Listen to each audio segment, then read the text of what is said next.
안녕하세요. 세금 읽어주는 여자 자담세무에게 송애경 세무사입니다.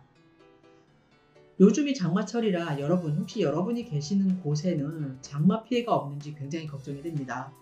제가 있는 이곳은 어젯밤부터 폭우가 굉장히 많이 쏟아지고 있습니다. 모쪼록 이 험난한 장마철에 여러분 건강 잘 챙기시고요. 그럼 오늘은 저와 함께 양도소득의 범위 중에 우리가 양도로 보지 아니하는 경우에 대해서 법을 규정을 하고 있는데요. 오늘은 저와 함께 이 내용을 심도 있게 같이 살펴보도록 하겠습니다. 자, 여러분 준비되셨나요? 시작하겠습니다. 양도의 정의는 여러분이 다 아시니까 넘어가고 본론으로 들어가서 양도로 보지 않는 경우 첫 번째, 환지 처분 또는 보류지의 충당입니다. 도시개발법이라든가 농어촌 정비법 등에 따라서 환지 처분으로 지번 또는 지목이 변경되거나 보류지로 충당되는 경우에는 우리가 양도로 보지 않는데요. 여기서 환지 처분이라고 하면 사업 시행자가 사업 완료 후에 사업 구역 내 토지 소유자에게 종전의 토지 또는 건축물을 대신해서 그 사업 시행 지역 내 다른 토지라든가 또는 건축물이 있는 토지의 공유 지분으로 바꿔주는 것을 우리가 환지 처분이라고 합니다. 다음으로 보류지란 사업 시행자가 일정한 토지를 환지로 정하지 아니하고 공공용지라든가 또는 채비지로 사용을 하기 위해서 제겨두는, 즉 이렇게 사용하기 위해 보류한 토지를 우리가 보류지라고 합니다. 이런 환지 처분과 보류지의 그 충당에 대한 그 내용을 좀 더 살펴보시면요. 사업 완료 후에 사업구역 내 토지 소유자에게 종전의 토지 또는 그 건축물을 대신해서 그 사업구역 내에 다른 토지라든가 또는 사업 시행자에게 처분할 권한이 있는 건축물의 일부와 그 건축물이 있는 토지의 공유지분, 즉 대지권으로 바꿔주는 것을 우리가 환지 처분이라고 그랬잖아요. 이러한 내용에 대해서 우리가 좀 살펴보시면은 개정 전에, 그러니까 2012년 2월 2일을 이제 시점을 해가지고 그 전에는요, 환지라고 하면 우리가 일반적으로 알고 있는 토지 간에 바꿔주는 것을 환지라고 했습니다. 하지만 2012년 2월 2일 이후에는 우리가 입체 환지라는 그 개념까지 대두됨에 따라서 토지, 건축물에 대해서 모두 환지라는 개념이 적용이 됩니다. 환지 면적이 권리 면적보다 감소하거나 증가한 경우에는 환지 청산금을 보고받거나 납부하게 되는데요. 이때 그 감소하거나 증가한 부분은 환지로 보지 아니합니다. 따라서 환지 면적이 권리 면적보다 감소한 경우에는 양도로 보고요. 환지 면적이 증가한 경우에는 새로운 취득으로 봅니다. 이때 환지 면적이 그 증가한 부분에 대해서 새로운 취득일은요. 토지 양도, 즉 취득 시기는 환지 처분 공고일의 다음 날, 즉 환지 처분 공고일의 이기를 우리가 이렇게 증가한 부분의 취득일로 본다는 점 여러분 유념하시기 바랍니다. 사례를 한번 보시면은 여러분이 종전 토지 100제곱미터를 갖고 있었습니다. 이 종전 토지 100제곱미터 중에 보류지, 즉 환지 토지 중에 보류지 40제곱미터, 우리가 보류지가 뭐라고 그랬습니까? 잠깐 내용을 올라가서 보시면은 사업 시행자가 일정한 토지를 환지로 정하지 않고 공공용지 또는 채비지로 사용하기 위해 보류한 토지를 우리가 보류지라고 그랬잖아요. 이렇게 사례에서는 종전 토지 100제곱미터 중에 40제곱미터는 보류지로 제겨두고 권리 면적 60제곱미터를 인정을 하는데, 이 60제곱미터와 환지로 받는 그 면적을 비율해가지고 환지 면적이 60제곱미터라 그러면 면적의 변동이 없잖아요. 그래서 양도의 개념이라든가 이런 게 전혀 성립이 안 되고, 만일 환지 면적보다 좀 더 넓게 받았어요. 10제곱미터를 좀 더 넓게 받았다. 그러면 권리 면적 60제곱미터를 초과하는 10제곱미터에 대해서는 새로운 토지의 취득으로 봐서 환지 처분 공고일의 다음 날에 이 10제곱미터에 해당하는 이 토지를 취득한 것으로 봅니다. 환지 처분 면적이 만약에 60제곱미터, 즉 권리 면적보다 작아졌잖아요. 50제곱미터인 경우에는 감소한 면적 10제곱미터에 대해서 여러분 양도가 발생한 것으로 봐서 양도소득세 신고 의무가 있겠습니다. 다음은 양도로 보지 않은 두 번째인데요. 양도담보가 그 해당 내용이 되겠습니다. 양도담보란 등기 형식은 양도인데 실질은 담보로 소유권을 이전하는 계약을 얘기한다라고 합니다. 채무자가 채무의 변제를 담보하기 위하여 일정한 요건을 갖춘 양도담보계약서의 사본을 우리가 과세표준 확정신고서에 첨부해서 신고하는 때에는 양도로 보지 않는데요. 하지만 양도담보계약을 체결한 후에 그 계약을 만약 위배했거나 채무불이행으로 인하여 당해 재산을 변제 충당할 때에는 그때는 채무변제에 해당이 하기 때문에 이때는 양도에 해당이 되겠습니다. 우리가 양도로 보지 아니하는 양도담보의 요건은 어떤 것이 있느냐 하면요. 첫 번째, 당사자 간의 채무의 변제를 담보하기 위해서 양도한다는 의사표시가 있어야 되고요. 두 번째, 채무자가 담보자산을 원래대로 사용 수익한다는 그 규정이 있어야 됩니다. 마지막으로 세 번째는 원금, 이자율, 변제 기한 및 방법 등에 관한 약정이 뚜렷하게 표시되어야 합니다. 사례를 보시면은 양도담보 설정권자 A가 있습니다. 그리고 양도담보권자 B입니다. 자, 양도담보 설정권자 A는 B에게 금전을 빌려줬습니다. 양도담보권자죠. 그러니까 B가 이제 자기 재산을 이제 양도담보로 A에게 소유권을 이전을 하지 않습니까? 이럴 때 이러한 양도담보계약서에 우리가 앞서 살펴본 양도담보 요건에 해당된 세 가지 사항을 명시하셔가지고 그러한 계약서 사본을 양도소득세 과세표준 확정신고서에 첨부해서 신고해야 할 경우에 우리가 양도로 보지 아니하는 점 여러분 유념하시기 바랍니다. 세 번째는 명의신탁 및 명의신탁 해지인데요. 신탁법이나 신탁어법에 의한 신탁은 물론 소유권의 변동이 없는 소유 명의만이 신탁인 명의신탁 또는 명의신탁의 해지는 재산권이 사실상 이전된 것이 아니어서 양도에 해당하지 아니한다라고 하고 있습니다. 명의신탁이란요. 신탁자가 실질적으로 그의 소유에 속하는 부동산의 등기 명의를 실체적인 거래관계가 없는 수탁자에게 어떤 거래관계가 없는 수탁자에게 매매 등의 형식으로 이전하여 두는 것을 말하는데요.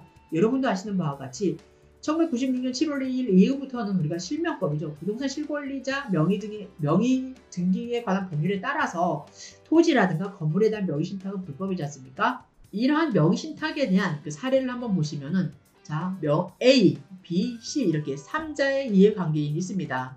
당초에 A 명의로 명의 개설을 해야 되지만 골프 회원권 매입에 대해서 명의 개설해야 하지만 A에게 어떤 사정이 있어서 부득이하게 C 명의, 즉 여자죠. 여성분 아내라고 하겠습니다. 즉 C 명의로 신탁해 두고 자 아내라고 하지 말고 제3자 C라고 하죠. 어떠한 여성분 C의 명의로 신탁해 두기로 하고 A와 C 간에는 A 것이라는 즉 이러한 골프 회원권 매입에 대해서 이 골프 회원권에 대한 그 소유권은 A에게 있다라는 것을 이제 그런 공정서를 이제 작성을 해주고 몇 년 후에 C가 원래 그런 실질적으로 A 소유라는 것을 이제 약정을 했지만 C가 요 사항을 변복을 해가지고 골프 회원권은 본인 명의이기 때문에 본인 거라고 소유권을 주장을 합니다. 이때 A가 소송을 제기해서 명의신탁 계약을 해지로 소유권을 C에서 A로 반환을 받게 됩니다. 이런 사례인 경우에 어떻습니까, 여러분? 명의신탁 해지 이런 경우에는 양도에 해당하지가 않겠습니다.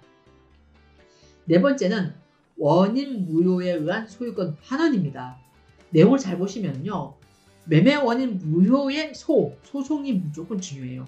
매매 원인 무효의 소에 의하여 그 매매 사실이 원인 무효로 판시가 되어가지고 소유권이 환원되는 경우 이때는 양도에 해당하지가 않습니다.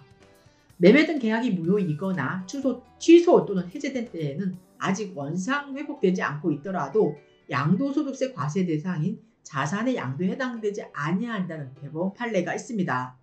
우리가 실무적으로는요.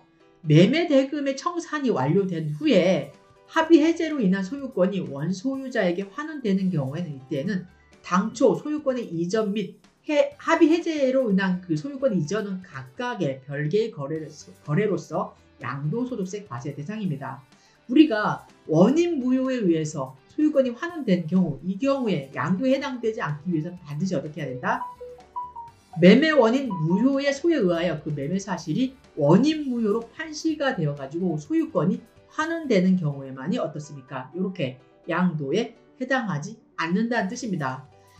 만일 실무에서 아까 살펴본 바와 같이 매매가 이제 매매가 매매가 다시 원상복구 되는 경우가 있잖아요. 이렇게 이렇게 원상복구 되는 경우에는 합의 해제로 인한 소유권이 원소유자에게 환원되는 경우는 이때는 각각 간거래, 온거래 모두 양도소득세 과세 대상이라는 점을 여러분 유념하시기 바랍니다.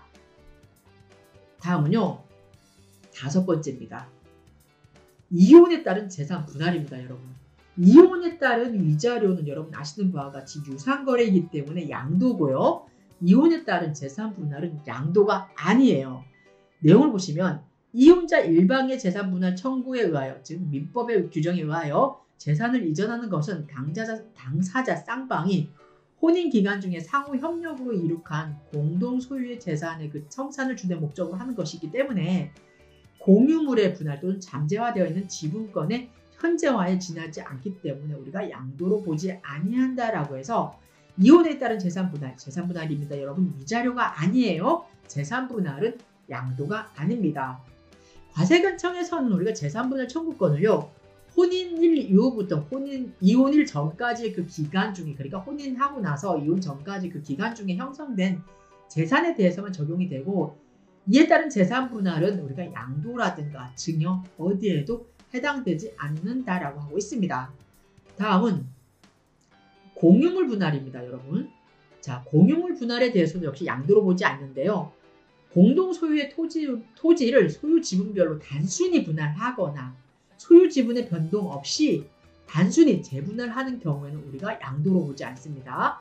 자, 소유 지분의 변경이 없어야 되고요.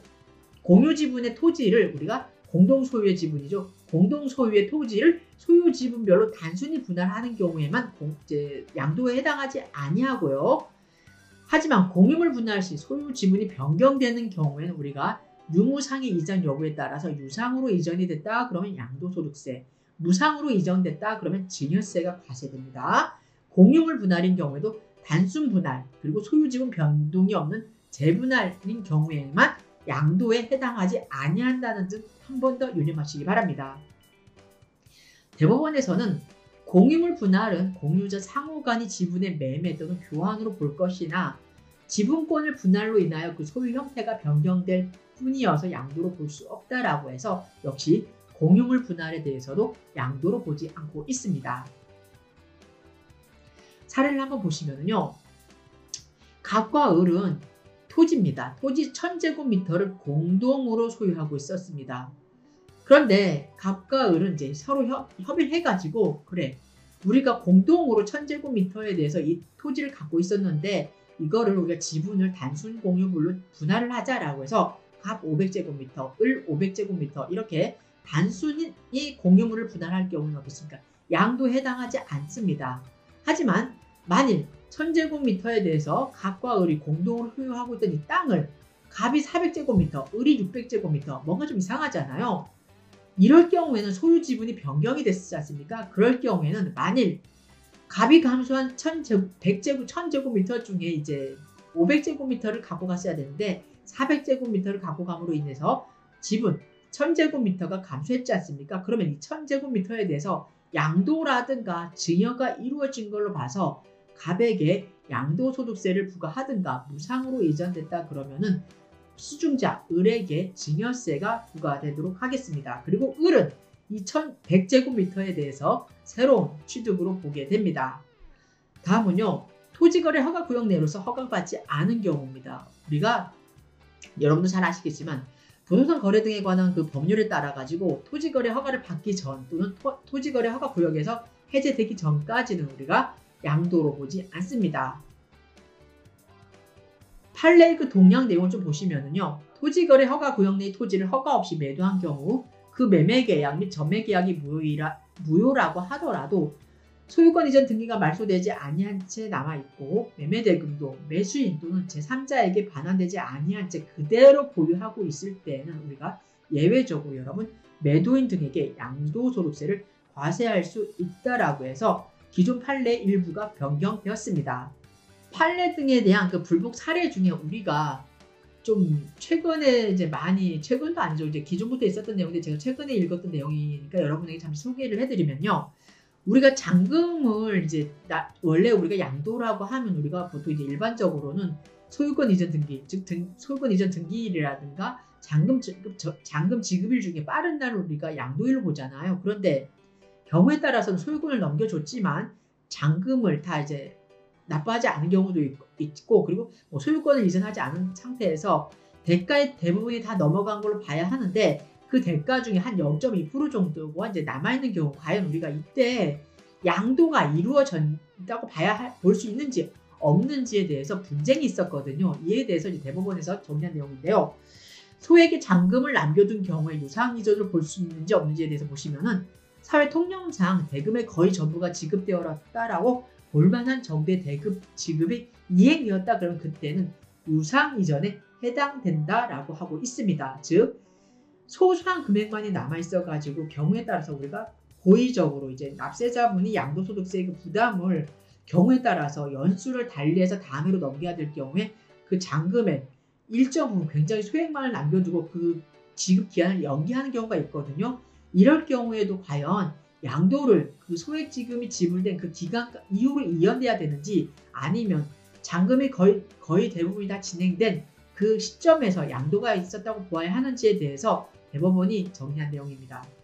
자, 오늘은 여러분과 함께 우리가 일상생활에서 양도와 관련돼서 현실에서 우리가 양도로 보지 않은 경우가 어떠한 경우가 있는지에 대해서 여러분과 함께 살펴보았는데요. 한번 천천히 한번 다시 보시면은 우리가 첫 번째 살펴봤던 양도로 보지 않는 유형에 대해서 환지 처분, 체류지제, 보류집 충당 그 내용이 있었고요. 두 번째 양도 담보 제고, 그리고 세 번째 명의신탁 해지, 네 번째 매매 원인 무효자산 이전, 그리고 다섯 번째 재산분할 청구권 행사 소유권 이전, 그리고 여섯 번째 공유물 분할, 그리고 일곱 번째 토지거래 허가받지 아니하여 무효가 된 경우 등이 있었습니다.